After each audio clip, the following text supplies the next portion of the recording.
नवंबर 2020 में भारत सरकार ने देश में 3 कृषि कानून लागू किए थे।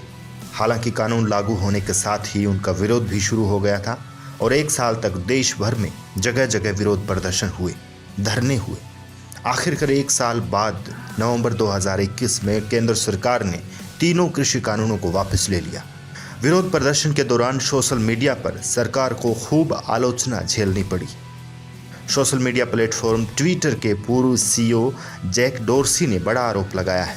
जैक डोर्सी का कहना है कि कृषि कानूनों के खिलाफ भारत में हुए विरोध प्रदर्शन के समय सरकार ने आलोचना करने वाले कई ट्विटर अकाउंट को ब्लॉक करने के निर्देश दिए थे। डोर्सी ने दावा किया है कि भारत सरकार की तरफ से उन पर दबाव बनाया गया था और ट्विटर को भारत में बंद करने की भी धमकी दी गई थी।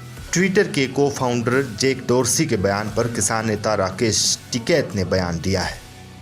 टिकैत ने कहा है कि उस समय भी हमें जानकारी थी कि किसान आंदोलन की जितनी पहुंच फेसबुक और ट्विटर पर आनी चाहिए थी वो नहीं आ रही थी। ये स्थानीय स्तर पर इसे रोकने का प्रयास करते थे। उन्होंने ठीक कहा है, भारत सरकार ने प्रयास किए होंगे। बता दें कि YouTube चैनल ने ट्विटर के पूर्व सीईओ जैक डोर्सी का इंटरव्यू किया। इस दौरान कई सवाल पूछे गए। इन्हीं सवालों में से एक सवाल ये भी था कि क्या कभी किसी सरकार की तरफ से उन पर दबाव बनाने की कोशिश की गई। इसके जवाब में डोर्सी ने बताया कि ऐसा कई बार हुआ और डोर्सी ने भारत का उदाहरण दिया। डोर्सी ने कहा कि सरकार की तरफ से उनके कर्मचारियों के घरों पर छापेमारी की बात कही गई। साथ ही नियमों का पालन नहीं करने पर ऑफिस बंद करने की भी धमकी दी गई। डोर्सी ने कहा कि ये भारत जैसे लोकतांत्रिक देश में हुआ।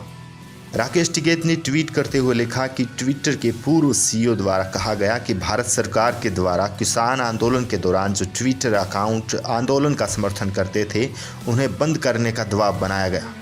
अगर ये हाल अंतर्राष्ट्रीय माध्यमों का है तो देश की न्यूज़ एजेंसी का क्या हाल होगा। कांग्रेस ने निशाना साधते हुए आगे कहा कि सरकार तब तक शांत रही जब तक 700 किसान दिल्ली में शहीद नहीं हो गए।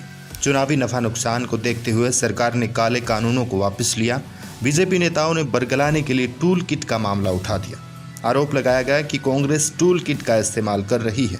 हालांकि उस टूल किट को ट्विटर ने मैनिपुलेटेड मीडिया कहा था।